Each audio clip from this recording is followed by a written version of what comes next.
प्रश्न आहे तो म्हणजे खालीलपैकी कोणत्या पंचवार्षिक योजनेमध्ये औद्योगिक विकासाच्या दृष्टीनं अवजड उद्योगावर अवजड उद्योगधंद्यावर भर देण्यात आला.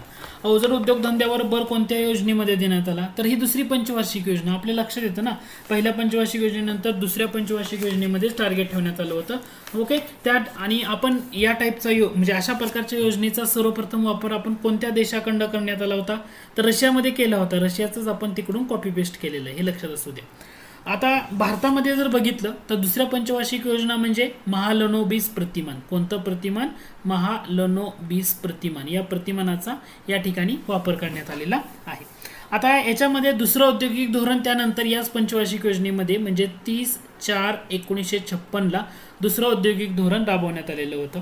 ठीक आहे, मग दुसऱ्या औद्योगिक धोरणाअंतर्गत किंवा या योजनेअंतर्गत दुसऱ्या पंचवार्षिक योजना अवजड उद्योग म्हणतो म्हणजे लोहपोलाद उद्योगाची स्थापना यामध्ये जास्त झालेली तुम्हाला बघायला मिळते. लोहपोलाद उद्योग म्हणजे भिलाई लोहपोलाद उद्योग असेल तो स्थापन करण्यात आला. दुसऱ्या पंचवार्षिक योजनेमध्ये आणि चौथ्या पंचवार्षिक योजनेमध्येच लोहपोलाद उद्योग बघायला मिळतात. भिलाई, रूरकेला आणि दुर्गापूर. भिलाई, दुर्गापूर आणि रूरकेला हे 3 लोहपोलाद उद्योग जे आहेत ना तर हे फक्त कोणत्या पंचवार्षिक योजनेमध्ये येतात? दुसऱ्या. पण ओके, जर तुम्हाला बोकारो लोहपोलाद उद्योग प्रकल्प म्हटलं, बोकारो जर म्हटलं तर हा चौथ्या पंचवार्षिक योजनेमध्ये येतो. हा घटक फक्त इथं लक्षात असू द्या. त्याच्यानंतर पुढचा प्रश्न आहे. प्रश्न दिला होता 1960-61 ते 1990-91 या कालावधीमध्ये खालीलपैकी कोणत्या देशाच्या संघाबरोबर भारताचा व्यापार मोठ्या प्रमाणामध्ये होता? कोणत्या देशाच्या संघाबरोबर भारताचा व्यापार मोठ्या प्रमाणात चालत होता? मग तुम्हाला इथं पेट्रोलची निर्यात करणाऱ्या देशांचा संघ म्हणजे ओपेक कंट्रीज म्हणतो. OPEC countries. ठीक आहे, पूर्वेकडील युरोपीय देश म्हणजे युरोपियन कंट्रीज म्हणतो, ईस्टर्न युरोपियन कंट्रीज. किंवा ही OECD गट आहे. OECD म्हणजे आर्थिक सहकार्य आणि विकास संस्था. OECD म्हणजे organisation for economic cooperation and development. म्हणजे हा जो घटक आहे हा OECDचा घटक येतो असं दिलेलं आहे. ठीक आहे, मग तुम्हाला विचारलं होतं यामधून की तुम्हाला कोणता देश, आखाती देश असा पुढचा पण ऑप्शन दिलाय आपल्याला. आखाती देश. ठीक आहे, मग याचं करेक्ट आन्सर जर तुम्ही बघितलं तर याचं करेक्ट आन्सर येतं तो म्हणजे 60 ते 91-90 ह्या पिरियडमध्ये म्हणजे तुमचा OECD जो गट होता, organisation of economic and corporation of development, या देशासोबत आपला विकास चांगल्या पद्धतीनं मोठ्या प्रमाणात व्यापार चालत होता. हे तुमचं करेक्ट आन्सर असणार आहे. त्यानंतर आपला पुढचा प्रश्न आहे. प्रश्न असा होता, खालीलपैकी कोणत्या पंतप्रधानांनी दिवंगत इंदिरा गांधी यांनी दारिद्र्य निर्मूलनासाठी जाहीर केलेल्या 20 कलमी कार्यक्रमाची पुनर्रचना केली? आता इंदिरा गांधींनी 20 कलमी कार्यक्रम कधी सुरुवात केला होता? 1975 मध्ये. आणि त्याच्यानंतर या 20 कलमी कार्यक्रमाची पुनर्रचना कोणी केली असं विचारले. म्हणजे हा पुन्हा स्ट्रक्चर त्याचं चेंज कोणी केलं होतं?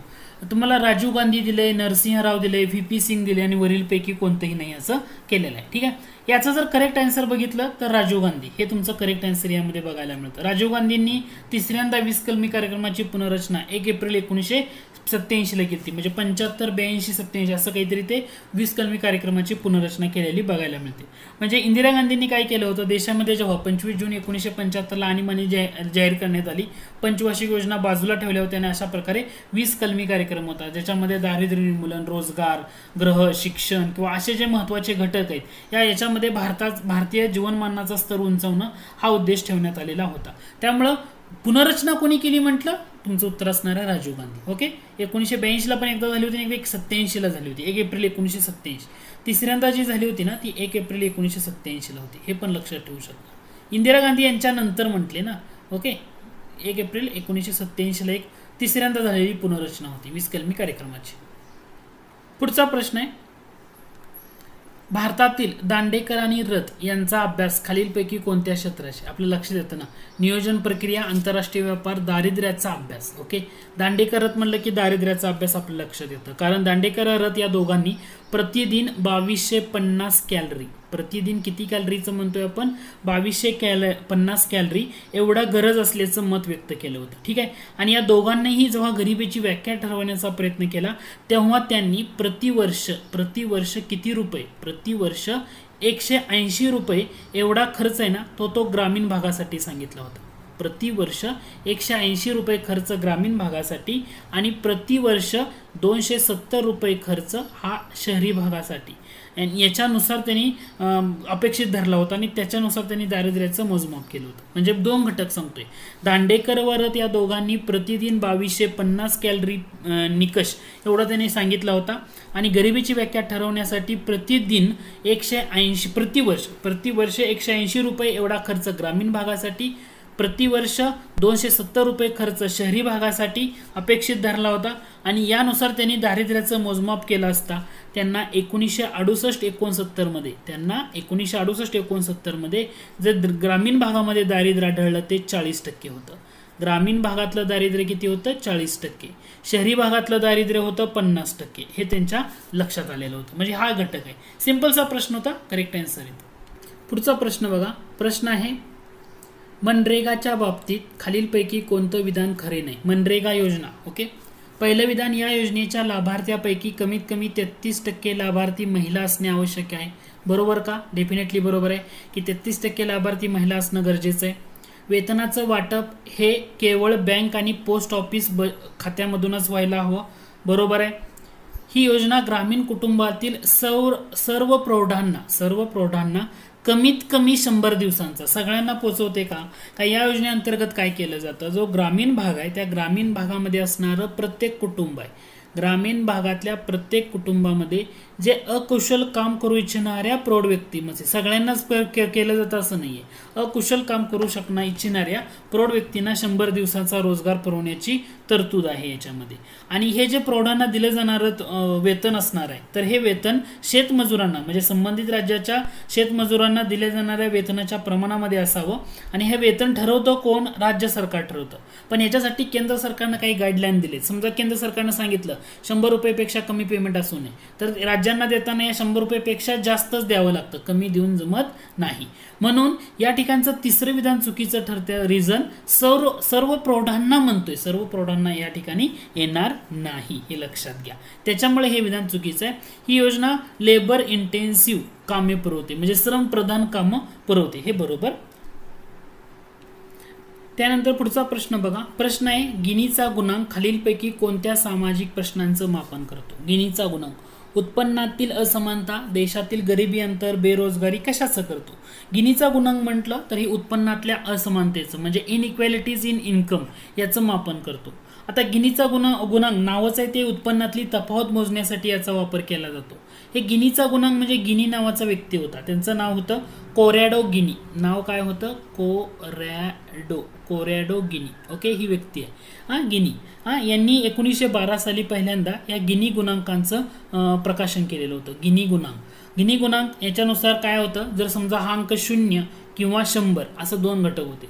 0च्या जवळ असेल किंवा 0 असेल तर संपूर्ण आर्थिक समानता असं म्हटलं जातं.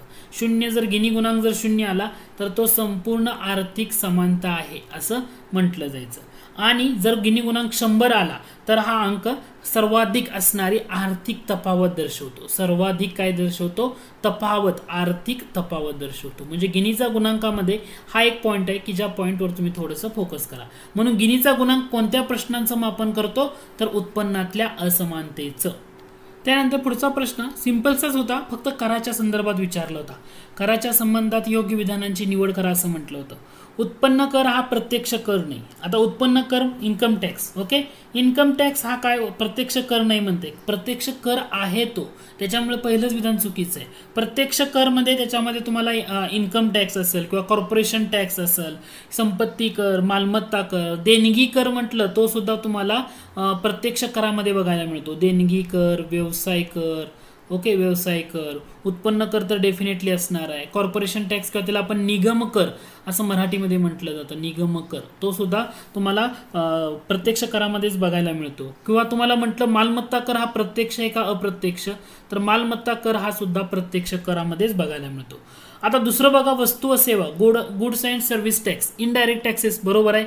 संपत्ती कर हा काय प्रत्यक्ष कर आहे का अप्रत्यक्ष कर आहे का? नाही, प्रत्यक्ष कर आहे. संपत्ती कर हा सुद्धा प्रत्यक्ष करच आहे. संपत्ती कर हा सुद्धा प्रत्येकाची संपत्ती राहते त्याप्रमाणे. ठीक आहे. उत्पादन कर म्हणजे प्रोडक्ट टॅक्सेस हे सुद्धा प्रत्यक्ष कर नाही. ओके, उत्पादन कर म्हणलं तर उत्पादन म्हणजे केंद्रीय उत्पादन शुल्क घ्या किंवा इकडचं शुल्क म्हणतो आपण, तर हे तुम्हाला या ठिकाणी अप्रत्यक्ष कर आहे, प्रत्यक्ष कर नाही. तुम्हाला विचारलं होतं फक्त योग्य कोणतं, goods and service tax. Okay, हे सिंपल्स आहे, इनडायरेक्ट टॅक्सेस सिंपलचा घटक आहे. त्यानंतर पुढचा प्रश्न बघा. प्रश्न होता खालीलपैकी कोणती योजना महाराष्ट्रात पावसाचं पाणी शोषून शाश्वत जलसिंचन पद्धत निर्माण करण्यासाठी आखली. ओके, म्हणजे ही जलयुक्त शिवार योजना, मागेल त्याला क्षेत्र येणार नाही, जलयुक्त शिवार योजना. जलयुक्त शिवार योजना जेव्हा आली होती तेव्हा असं टार्गेट ठेवण्यात आलं होतं की 2019 पर्यंत महाराष्ट्राला काय करायचं आहे, टंचाई मुक्त करायचं आहे. याच्यासाठी या योजनेची सुरुवात केली होती आणि या योजनेअंतर्गत प्रतिवर्ष प्रत्येक वर्षाला प्रतिवर्ष किमान 5,000 खेड्यांना प्रतिवर्ष किमान 5,000 खेड्यांना टंचाई मुक्त करण्याचे उद्दिष्ट ठेवण्यात आले होते. 5,000 जे खेडे आहेत त्यांना टंचाई मुक्त करण्याचं उद्दिष्ट या योजनेअंतर्गत ठेवण्यात आलं होतं. कोणत्या, जलयुक्त शिवार योजनेअंतर्गत. म्हणजे गावच्या शिवारामध्ये पाणी पडणारं पाणी, पावसाचं पाणी तिथंच मुरवणं त्या उद्देश होता. लक्षात आलं. तर 2 घटक लक्षात ठेवायचं. जलयुक्त शिवार योजना जेव्हा फडणवीस पण चीफ मिनिस्टर होते तेव्हा ती योजना आली होती. तर याच्यामध्ये 2019 पर्यंत महाराष्ट्राला टंचाई मुक्त करण्याचा उद्देश होता आणि या योजनेअंतर्गत प्रतिवर्ष किमान 5,000 खेड्यांना टंचाई मुक्त करण्याचं उद्दिष्ट यामध्ये ठेवण्यात आलेलं होतं. त्याच्यानंतर पुढचा प्रश्न बघा. कराच्या संदर्भामधलाच एक येतो. खालील विधाने विचारात घ्या आणि कोणतं विधान सत्य आहे ते ओळखा. मूल्यवर्धित कर म्हणजे त्याला व्हॅल्यू ॲडेड टॅक्स किंवा त्याला आपण फॅट म्हणतो. ठीक आहे, हा अनेक स्तरीय कर गोळा करणारी पद्धत आहे. अनेक स्तरीय म्हणजे multi point tax collection method. बरोबर आहे. मूल्यवर्धित कर म्हणजे वॅट म्हटलं तर multi point tax collection method आहे. बरोबर आहे. किंवा नॉन वॅट जो असतो तो काय असतो, single point tax collection method असतो. नॉन वॅट काय असतो, single point tax collection method असतो. म्हणजे इथं दोन्ही विधानं बरोबर आहेत. आणि ह्या वॅटमुळं, इम्प्लिमेंटेशन ऑफ वॅट, मूल्यवर्धित कराच्या अंमलबजावणीमुळं गरीब लोकांच्या राहणीमानामध्ये किंवा खरेदी शक्तीमध्ये सुधारणा, वाढ होईल असं म्हटले. हे सुद्धा विधान तुमचं बरोबर आहे. म्हणजे इथे दिलेल्या विधानापैकी सर्वच्या सर्वच गोष्टी बरोबर आहेत. मग प्रश्न असा विचारला, भारतामध्ये मूल्यवर्धित कर कोणत्या समितीने दिलेल्या शिफारशीनुसार आकारला जातो. तर भारतामध्ये एल.के. झा ही कमिटी आहे. एल.के. झा समितीने दिलेल्या शिफारशीनुसार, एल.के. झा समितीने दिलेल्या शिफारशीनुसार मूल्यवर्धित कर हा आकारला जातोय 1976 पासून. आता विक्री कर हा राज्य सूचीमधला कर आहे. ठीक आहे, त्यामुळे तो एक घटक फक्त माहित असू द्या. त्याच्यानंतर पुढचा प्रश्न होता जो वित्त आयोगाच्या संदर्भामध्ये विचारला होता. भारतीय राज्यघटनेचं कलम 280 नुसार स्थापन केलेल्या भारतीय वित्त आयोगाला खालीलपैकी कोणता अधिकार नाही असं म्हटलं होतं. आता नीट जर बघितलं, कर उत्पन्नाचं केंद्र आणि राज्य सरकारमध्ये वाटप करणं वित्त आयोगाचं काम आहे. किंवा राज्य सरकारना अनुदान देण्याबाबत सूचना करणं हे सुद्धा त्यांचंच काम आहे. निकोप वित्ताशी संबंधित सूचना करणं म्हणजे recommendation on any matter related to या साऊंड फायनान्स. ओके, निकोप वित्ताशी म्हणतोय तर याचं सुद्धा येतं. पण इथं एक लॉजिकली बघितलं, अर्थसंकल्प तयार करणे हे वित्त आयोगाचं काम डेफिनेटली येणार नाही. कारण अर्थसंकल्प केंद्रीय अर्थ मंत्रालयाच्या अंतर्गत असणारा जो आर्थिक विधीबाबत किंवा आर्थिक कार्याबाबतचा जो विभाग आहे त्या विभागामार्फत तयार होतो. म्हणजे केंद्रीय अर्थ मंत्रालयाच्या अंतर्गत काम करणारा आर्थिक बाबीविषयीचा जो विभाग आहे ना तो अर्थसंकल्प तयार करतो, वित्त आयोग करत नाही. त्यामुळे हे विधान चुकीचं आहे. त्याच्यानंतर पुढचा प्रश्न आहे. प्रश्न असा विचारला होता, ग्रामीण विभागात आढळून येत असलेल्या बेरोजगारीचा मुख्य प्रकार कोणता. ओके, संरचनात्मक बेरोजगारी, त्यानंतर कमी प्रतीची, प्रच्छन्न म्हणजे डिस्ग्युज्ड आणि सीझनल अनएम्प्लॉयमेंट म्हणजे मोसमी म्हणतो, आणि चक्रीय. करेक्ट आन्सर येतो प्रच्छन्न बेरोजगारी. म्हणजे ग्रामीण भागामध्ये जर तुम्ही प्रामुख्यानं बघितलं तर ही प्रचंड बेरोजगारी तुम्हाला पाहायला मिळते. म्हणजे जो शेती क्षेत्र आहे या शेती क्षेत्रामध्ये मोठ्या प्रमाणामध्ये बघायला मिळतं. म्हणजे जेव्हा एखाद्या क्षेत्रामध्ये एक क्षेत्र आहे, समजा 2 लोक एका ठिकाणी काम करू शकत असतील तर आवश्यकतेपेक्षा जास्त लोक तिथं ठिकाणी कार्य करत असतात. त्यामुळे तिथे येणारी बेरोजगारी त्याला आपण प्रच्छन्न बेरोजगारी असं म्हणतो. ओके, त्याला डिस्ग्युज्ड ओके असंही म्हटलं जातं. म्हणजे भारतातली शेती जर तुम्ही प्रामुख्याने बघून घ्या, भारतातली शेती मान्सूनवर अवलंबून आहे. म्हणजे वर्षातलं 1 किंवा जास्तीत जास्त 2 पिकं त्या ठिकाणी घेतली जातात. मग भारतातल्या कृषी क्षेत्रामध्ये या टाईपची बेरोजगारी जी बघायला मिळते तिला आपण मोसमीची बेरोजगारी म्हणतो. प्रश्न विचारला होता, ग्रामीण भागात आढळून येत असलेल्या बेरोजगारीचा मुख्य प्रकार कोणता. करेक्ट आन्सर असणार आहे प्रचंड किंवा मोसमी बेरोजगारी. लक्षात आलं. प्रचंड बेरोजगारी म्हणजे काय, जेव्हा एखाद्या क्षेत्रामध्ये आवश्यकतेपेक्षा जास्त लोक कार्यरत असतात तेव्हा तेथे आढळून येणारी बेरोजगारी म्हणजे प्रचंड बेरोजगारी. आणि मोसमी बेरोजगारी म्हणजे भारतातली शेती बघा, जे ऍक्च्युली मान्सूनवर आधारित आहे आणि 1 किंवा 2 जास्तीत पिकं घेतली जातात.